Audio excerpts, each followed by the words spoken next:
Halo,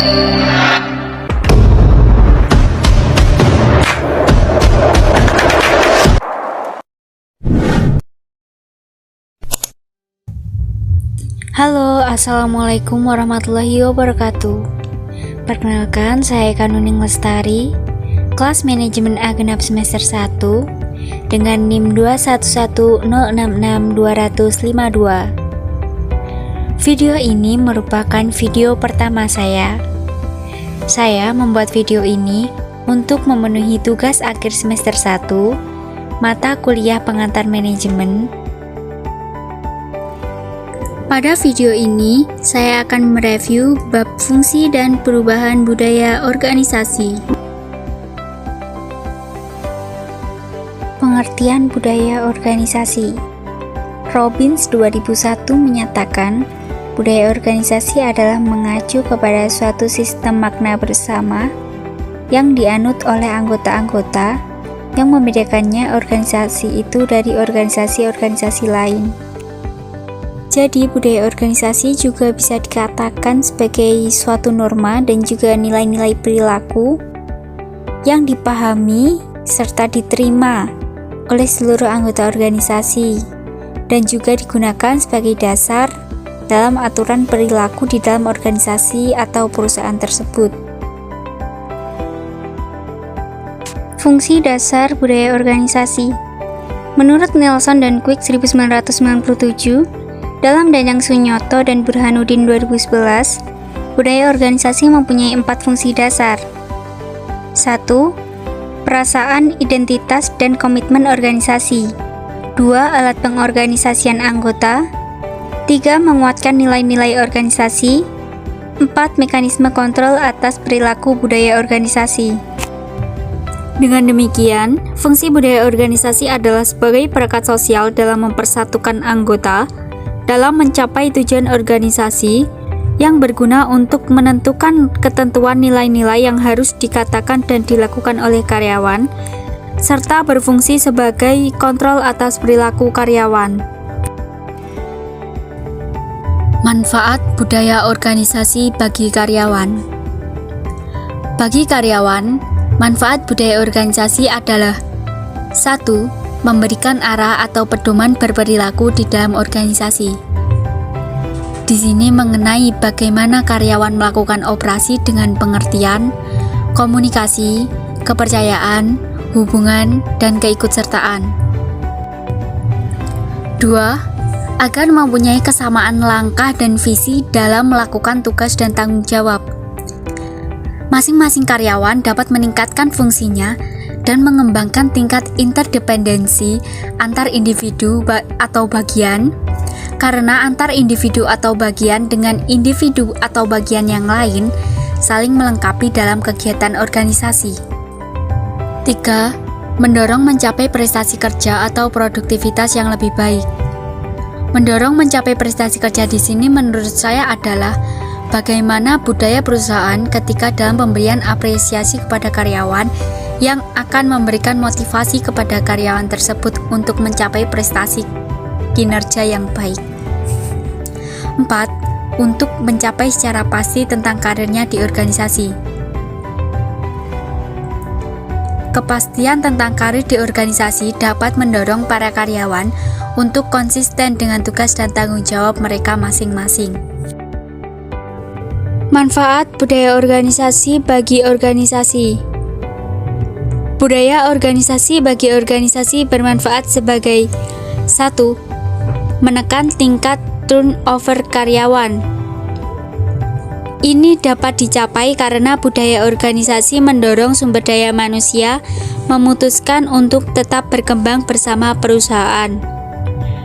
2. Pedoman dalam menentukan kebijakan. Menentukan kebijakan di sini berkenaan dengan ruang lingkup kegiatan internal perusahaan seperti tata tertib administrasi, hubungan antar bagian, penghargaan prestasi, sumber daya manusia, dan penilaian kerja. 3.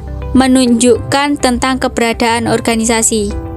Di sini Maksudnya adalah menunjukkan kepada pihak eksternal tentang keberadaan organisasi dari ciri khas yang dimiliki di tengah organisasi yang ada di masyarakat. 4.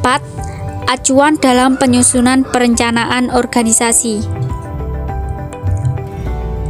Acuan dalam penyusunan perencanaan organisasi perusahaan (corporate planning) meliputi pembentukan marketing plan, penentuan segmentasi pasar yang akan dikuasai, dan penentuan positioning organisasi yang dikuasai. Kelima, membuat program pengembangan. Program pengembangan di sini adalah program pengembangan usaha dan pengembangan sumber daya manusia dengan dukungan penuh dari seluruh jajaran sumber daya manusia pelaksana. Dampak budaya terhadap aktivitas organisasi. Menurut Jusi 2001, budaya yang kuat didukung oleh faktor leadership, sense of direction, climate, positive teamwork, value-add system, enabling structure, appropriate competence, dan developed individual. Di antara faktor pendukung tersebut, menurut pengalaman, ternyata faktor leadership sangat menonjol, dalam arti bahwa komitmen, kesungguhan, tekad dari pimpinan, terutama pimpinan puncak suatu organisasi, merupakan faktor utama dan sangat mendukung terlaksananya suatu budaya di perusahaan. Keyakinan bahwa budaya yang kuat dan khas sangat berpengaruh terhadap keberhasilan suatu organisasi dinyatakan oleh Hofstede 1980.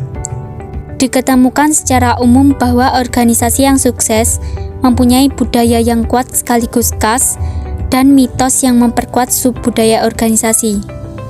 Organisasi yang gagal memiliki sub-budaya kerja yang berlainan satu sama lain atau tidak mempunyai budaya masa lalu yang membuat organisasi terhalangi dalam melakukan adaptasi terhadap lingkungan yang berubah. Perubahan budaya organisasi.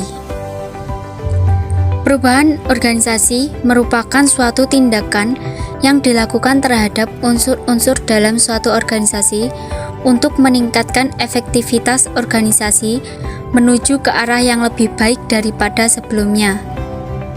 Perubahan merupakan bagian dari kehidupan manusia dan dapat juga terjadi pada organisasi.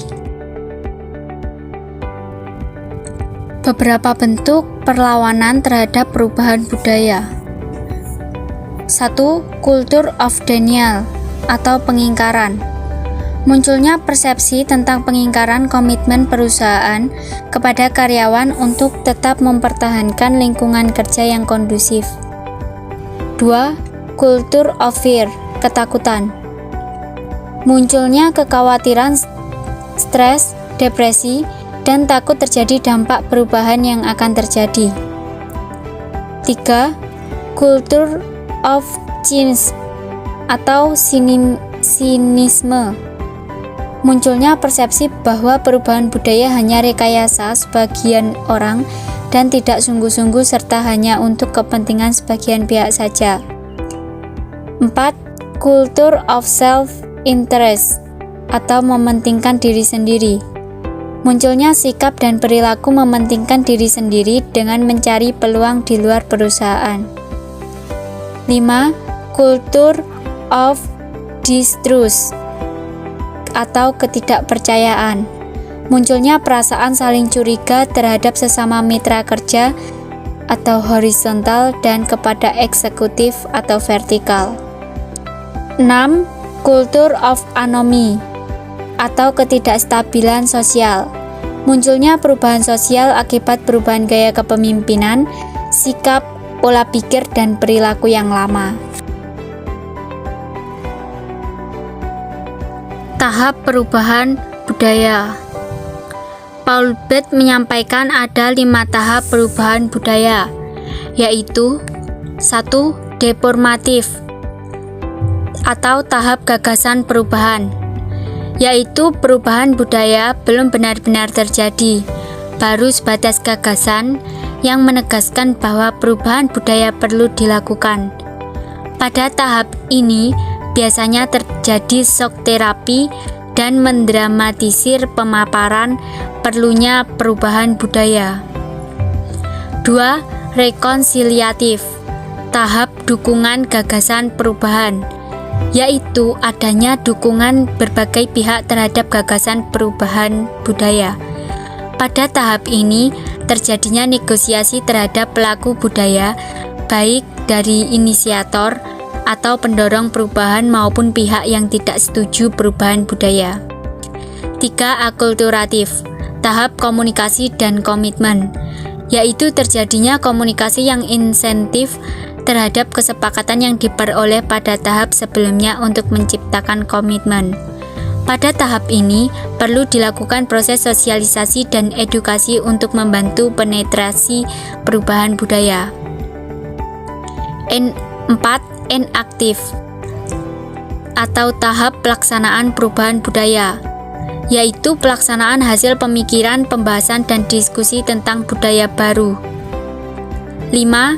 Formatif, tahap pembentukan struktur dan bentuk budaya, yaitu saat membentuk dan mendesain struktur budaya sehingga budaya yang dulunya invisible menjadi visible bagi semua anggota organisasi.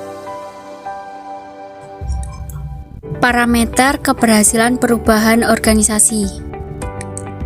Paul Beth menentukan parameter bagi keberhasilan perubahan organisasi antara lain: 1.